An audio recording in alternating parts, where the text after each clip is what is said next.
Today on Metaphysical Mississippi, we have a guest podcast host, Beth Herzig, with the Flowering Lotus Meditation podcast.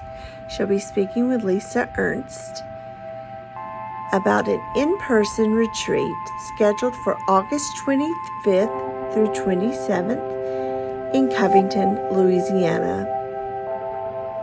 We'll now join the discussion.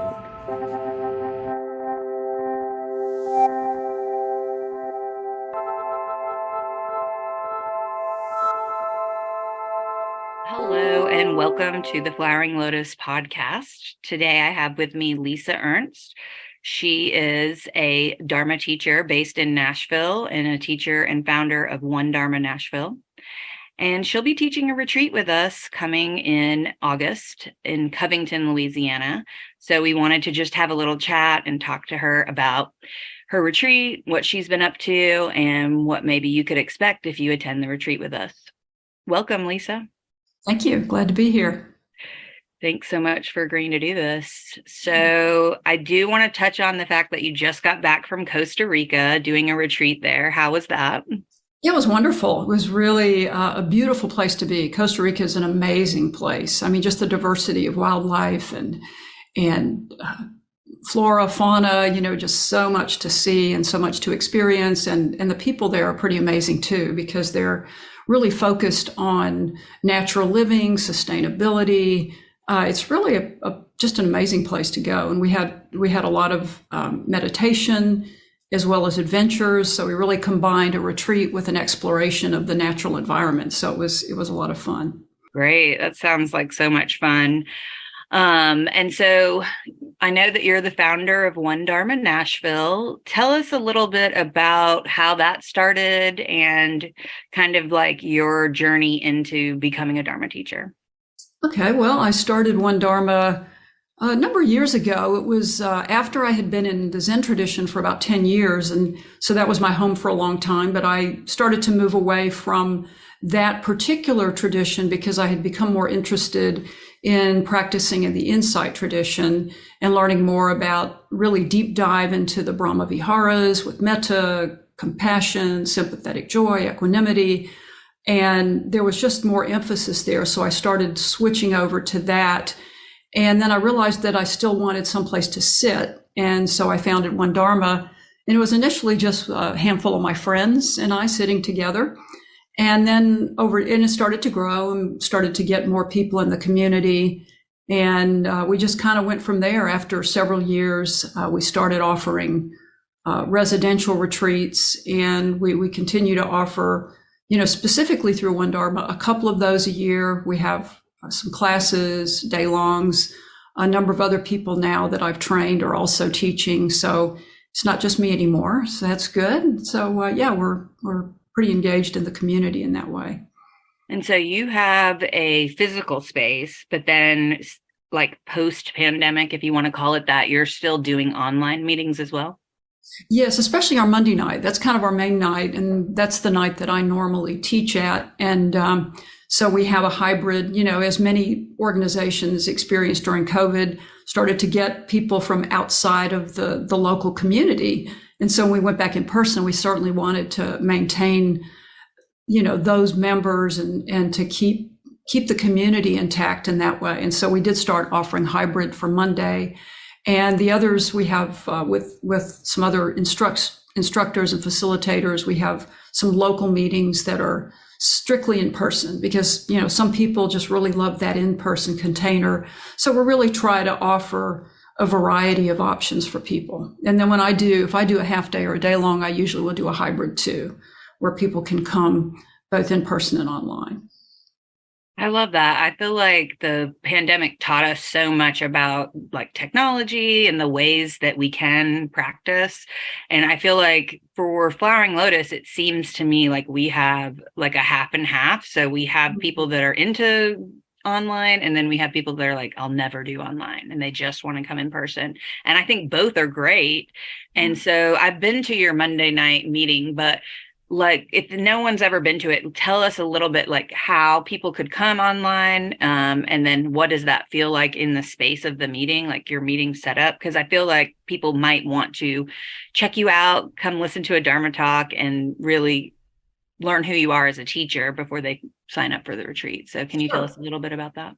Yeah, thanks. Yeah. The nice thing about the online offering is that we have a community, so it feels in and of itself like a community. So if you're online, there is an emphasis on that particular group, just as there's an emphasis on the in-person. And so the shared part of the practice is, we start at 7 and we all meditate together. I do a little guiding at the beginning, so it's about 35 minutes. And then at 7:35, I'll transition over and give a Dharma talk that'll run till around 8 o'clock. And then at that point, we have a breakout. And so the Zoom group does their own discussion, and it's led by we have several facilitators who lead the Zoom discussion. And then we have the in-person discussion for those that are in person. And so then everybody feels a little bit more connected, because when we initially started it, trying to sort of get the in-person and online all kind of synchronized during the Q&A was a little challenging, but by doing it this way, we've created a sense of community. And so that if folks are showing up online, there is a sense of community. And then after the discussion, which runs for about 15 minutes generally, then we all come back together for a guided meditation, usually a compassion, metta guided meditation, and then our closing. And so it's a drop-in meeting. People just can go to the One Dharma Nashville website, click on the Zoom link, show up at 7 and just join us. And then it's donation based. So, there's not a set fee. So it's pretty easy to come in and join us. And so anybody who's not local, not in Nashville, and even some people who are local, do the online offering, but it's very easy to just join us in that way. There's no appointments or anything, and you don't have to get a Zoom link because we offer it right on our website.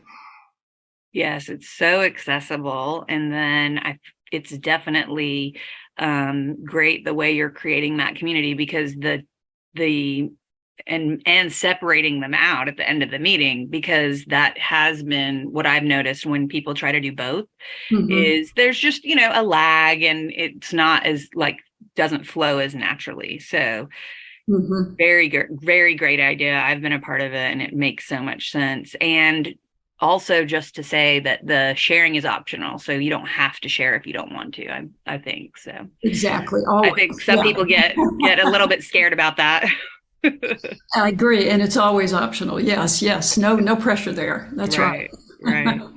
But so tell us a little bit about the theme of this retreat that we're doing in August. And I think that at Flowering Lotus, we get a lot of first-time retreatants. So especially since we are moving over to Covington, this is our first time in this location. I feel like we might get people from that area that maybe have never been to a retreat. Is this beginner friendly? And, maybe talk about a little bit about what your intentions are. Yeah. It's heart and wisdom practices for challenging times. And it is beginner friendly because it includes both the loving kindness practices as well as the mindfulness and attention practices. And so people can really connect in with both of those practices. I'll be taking everybody through very specific practices, some guided practices, plenty of instructions, Dharma talk, Q&A. There's lots of ways for people to be well oriented into the practice. And also, I think the length of time is very conducive to people who are on their first retreat, because Friday evening through Sunday morning is enough time to immerse yourself in the retreat without it being lengthier, where, maybe you're not quite sure yet if you're ready to commit. So this way you can get enough of an experience that you can immerse yourself, but not maybe overcommit. And so I feel like that's very conducive. And I also think it's good for people who maybe have experience, but have limited time. Maybe they can't get away. And so it's still going to be a retreat that people can really kind of drop into and sink into, no matter what their experience level. But I do think for people who are beginners and coming to their first retreat, I do think this is a really great way to start. and it'll, I believe, speak to a lot of what people are dealing with right now, and offer some very concrete and specific practices to help, so that when everybody leaves, they have some tools that can really help them internally as well as externally. Yes. And I've been on retreat with you, so I feel like I can also speak to your experience and your expertise as a teacher. I feel like you have such, you're so knowledgeable about the Dharma, but then the way that you present it is definitely like down to earth and relatable. So I feel like you have definitely this kind of intellectual side where sometimes I'm like, wow, how did she remember that quote? This is so much insight to tie these two things together, and I know that comes from experience, of course. But then also making it relatable to your real life stories or things that other people can relate to. And like you said, bring things home with them to be able to use later on. So I just want to say that I really recommend you as a teacher. You've been my teacher for a while, so I appreciate you coming in person to Flowering Lotus. We've been trying to do it for a while too. I know COVID kind of changed our plans last time. Yeah. So it's nice to have the doors back open again. And Right. just to kind of emphasize one of the things you said, I really do believe in really sharing my personal stories and my personal journey is a way to really bring the Dharma home and make it relatable. I just really want people to find that connection with their own challenges, their own struggles, as well as their own breakthroughs and joys, so just to really bring it into something very meaningful and applicable to people's lives. That's always my intention. Yeah. And I think the last retreat I sat with you was a 5-day, and it was, for me, very intense. And I think that even with being in silence and not even knowing many people that were there, I felt the collective group feel that, as far as being related to what you're talking about. And then all of that coming to them as a having personal revelations and really understanding that these teachings are applicable to all of us in our daily life. So can you talk a little bit about like the separation of like a retreat compared to like real life practice, and how like we can use a retreat to make our lives have a little bit more meaning, or, use our practice to do that? Sure. Yeah. I think one of the great gifts of retreat is that we are intentionally taking time away from our everyday lives to really focus. And I think of it kind of like, I've often used the metaphor of like taking a car in, we'll take a car in for a tune-up, and we'll take the car to get our oil change. You could say we do sort of the everyday things to keep our car going, but sometimes we have to go in for, say, a 35-mile tune-up or something, or, we're in other words, we're doing deeper maintenance. And I consider retreats maintenance for the mind and heart, so that we're investing this time to really tune everything up, get our hearts and minds running in a way that once we get that reinforcement and strength and insight, then we take it out and we have, it's like that restoration, and we have something that really starts to help us in the often overwhelming challenges of life, where we lose that sense of groundedness or connection. And offering this time, I think, is such a great gift for going deeper into our hearts and minds and really seeing what's going on, seeing what the impediments are, and then finding these beautiful Buddhist tools to help us go back out into our lives. And then the everyday practice is sort of the support that we can do in our daily lives. But these retreats are like going in for a major tune-up, and it just gets everything operating and running much more efficiently and effectively for having both a spiritual life and just life in the world that we all have.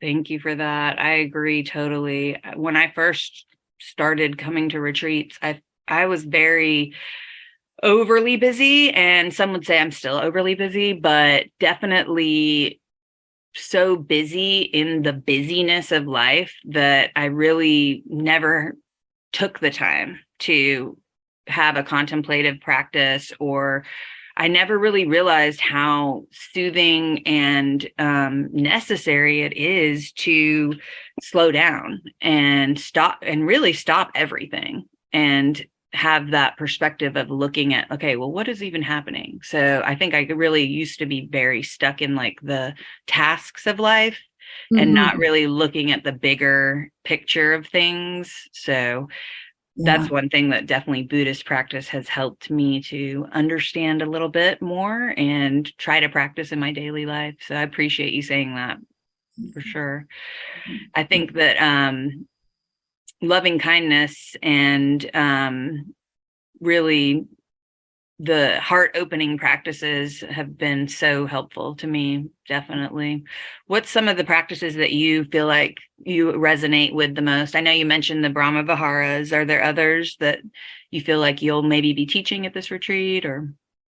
Yeah, there's several practices that I've found really beneficial. Of course, there's mindfulness. That's sort of the starting point for most people, is just basic attention practices and mindfulness. But as we go deeper, the first foundation is breath and body, which in and of itself can be an incredibly powerful practice, just keeping our attention at breath and body. But then we move into the feeling tones, the sensations that are arising in our bodies. This is a powerful thing to explore, and it's called Vedana. And these are continuous sensations that are happening in the body, and then looking at how we react to it and knowing that it's a metaphor for how we respond in the world to all the input that we're constantly dealing with, and we're not always aware of our responses. And the liberation comes from seeing more clearly what's actually happening in our mind. Like, when are we, pushing out toward craving? We want something more because it's pleasant, or we push away because something is unpleasant. And then we ignore what's neutral. And so there's a lot of spaciousness around starting to pay attention. And like in Costa Rica, it was really interesting because it was hot in Costa Rica. It was in the 90s, and we were sitting in an open air platform. And so I said, let's work with feeling tones. We have lots of heat to work with, and let's work with our response to how our bodies are working with and feeling heat. And as people began to become aware and non-reactive, it's like just relaxing into something. We often suffer around resisting these everyday experiences that we have, and we're not even paying attention to it. It's just, oh, it's hot today, or oh, it's cold. We're not aware of our deeper response and how we can get caught in suffering, even over something as simple as that. And then it can teach us about so many other elements of our lives that we might be resisting or ignoring. And that opens us up to the letting go of the personal narrative around it. And that goes into this non-separation and teachings on emptiness. And I always touch on that in Buddhism. And it's really going to the teaching of not having a fixed self, that is somehow separate from everything else. And one thing that happens as our minds settle in our practice is that self-narrative starts to wind down, and we start to become more equanimous, and we start to realize from the place of the heart that we're not separate. And to me, that really touches into a deeper experience of compassion, so that emptiness and compassion start to play together. So these practices touch on the spectrum of Buddhist teachings. Wow. Yes. I mean, that's a lot to promise for one weekend in retreat. But we're going to do it. We're going to do it. It will be done in a way that won't be like being inundated with information. It'll be sort of an unfolding, Right. So, and what the beauty is each practice in a way, has its roots in the other practices. So even if we're focusing on metta, we can see the interconnection. We can see these, so each one, has a way of rooting into another. And so they flow. And that's some of the beauty of Buddhist teachings, is that we get into insight into one aspect of a teaching or a practice, and it starts to open the door to other foundations and other teachings. And so that's kind of how it flows. What would you say about someone who isn't Buddhist and doesn't really know anything about Buddhism, but has heard about meditation and wants to learn more? In the same way that I think Flowering Lotus meditation retreats are accessible for that shorter weekend time, and the fact that we move around and we try to come to people where they are. I think we're in the Bible Belt, and so there's sometimes some trepidation around the fact that we're Buddhist. So what can you talk about that a little bit? Yeah, I always think that it's important for people to come in realizing that there's absolutely no pressure to take on any of the teachings or belief systems that don't resonate for them. And even Buddha's deep teaching, he said, try these practices out for yourself. Don't just rely on me, but test them out for yourself. And if it speaks to you and it works for you, keep it. If parts of it don't, then let that go. So there's such a spaciousness around this. It's not indoctrination. It's not any kind of force. And the basic practices are a place to begin to explore the teachings, working with breath and body, working with the feelings that are arising, working with whatever you're dealing with in terms of, trying to look more deeply into the way the mind is perhaps resisting the present moment or resisting experience, and then looking at the roots of that.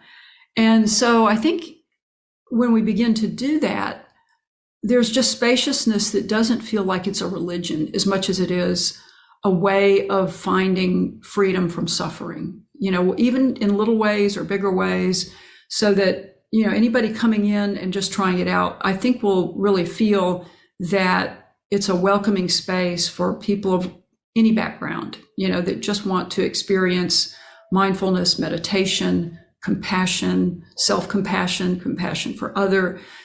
So much of these things are really at the root of many, many different traditions. So we have different ways of approaching it, different teachings, and yet there's a kind of overlap that still exists with all of this that often feels familiar. People will say sometimes people say that metta reminds them of prayer in certain ways, or there's just ways that it can overlap that people often resonate with.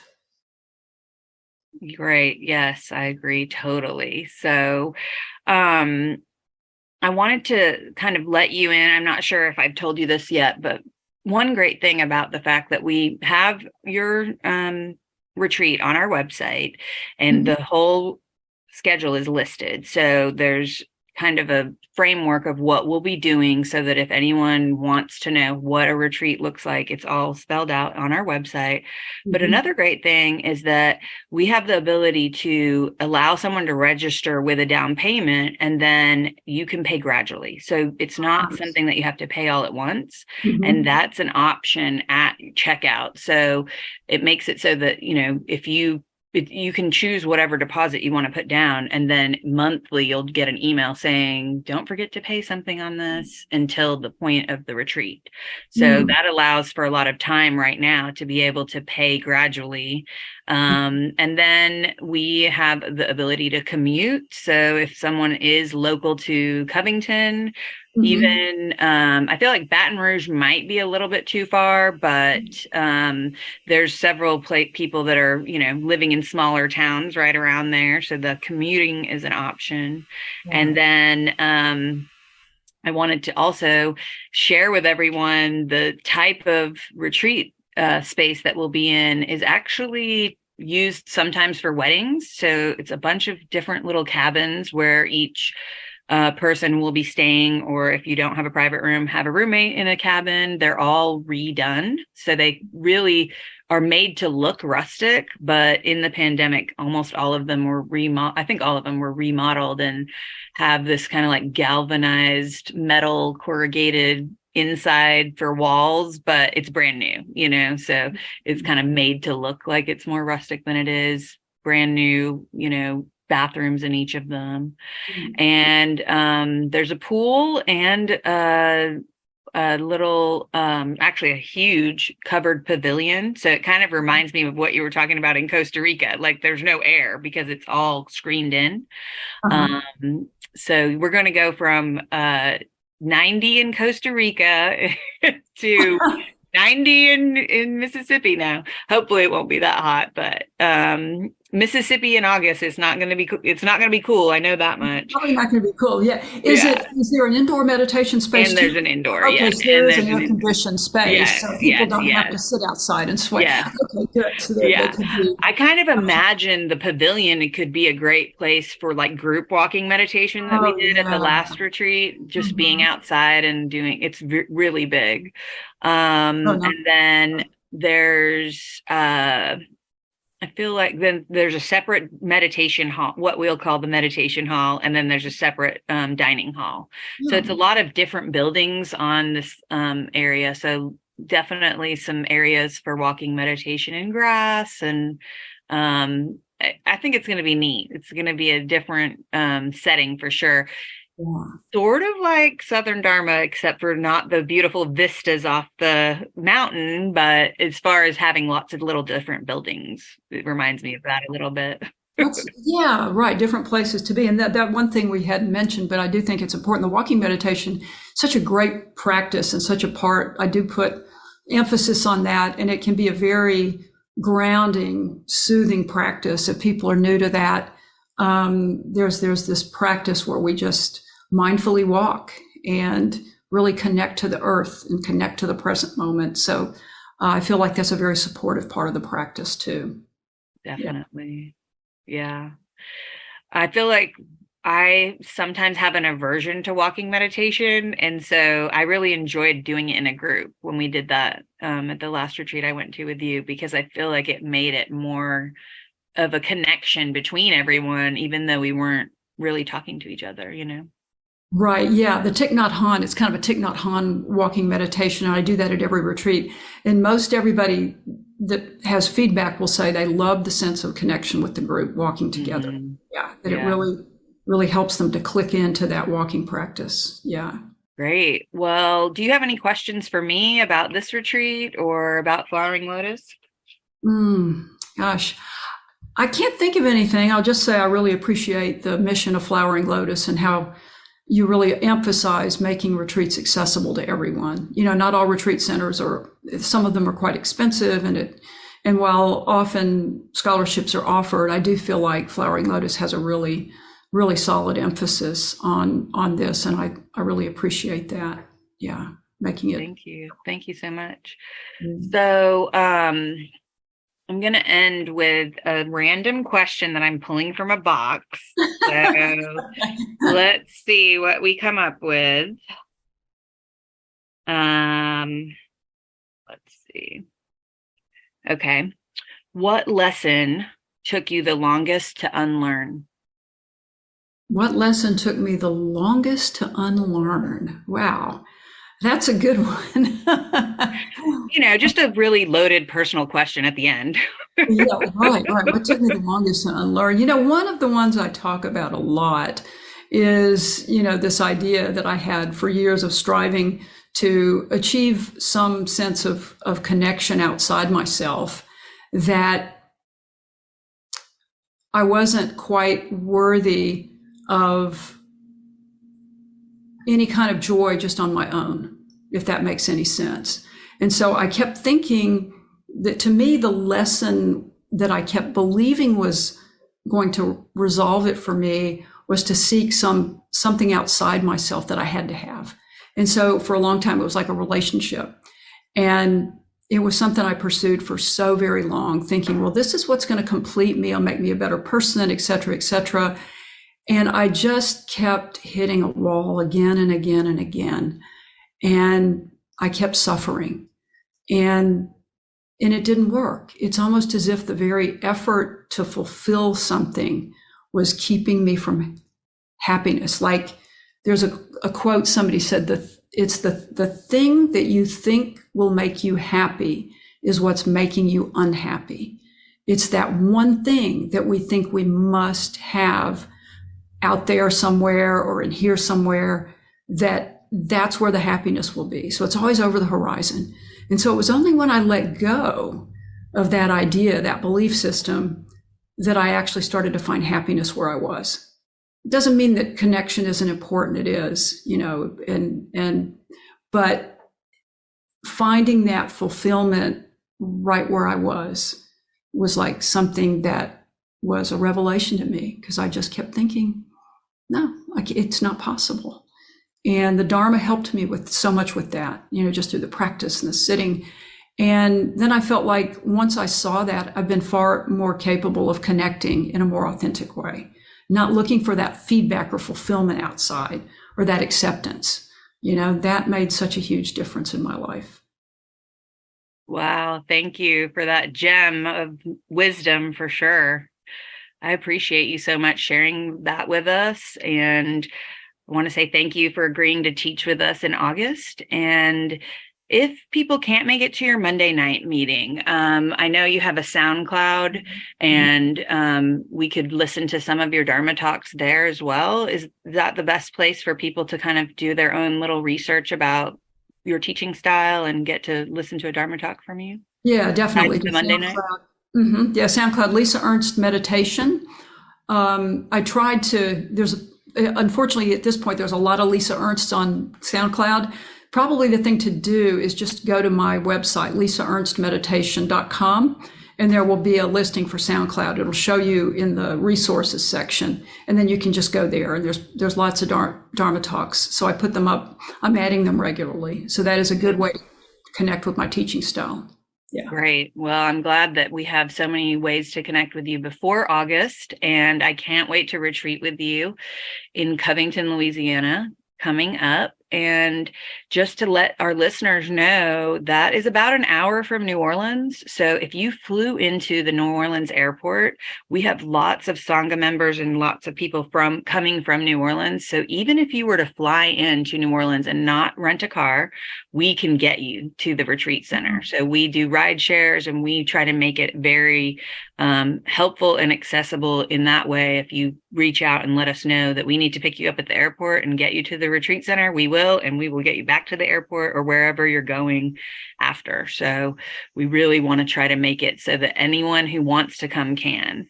And I appreciate you saying the part about us trying, we try to be as affordable as possible so that is possible.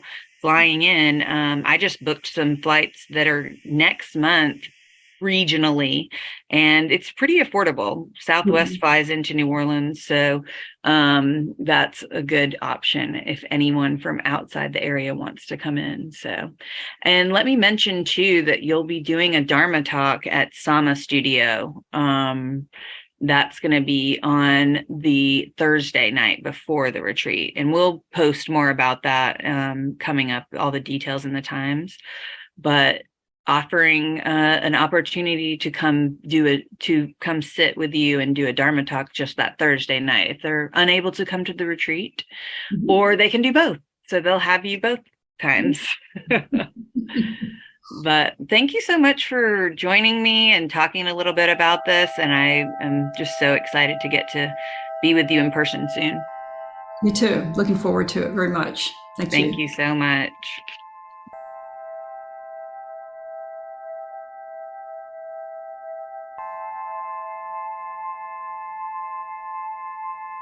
The views expressed by guests are their own, and their appearance on the program does not imply an endorsement of them or any entity they represent.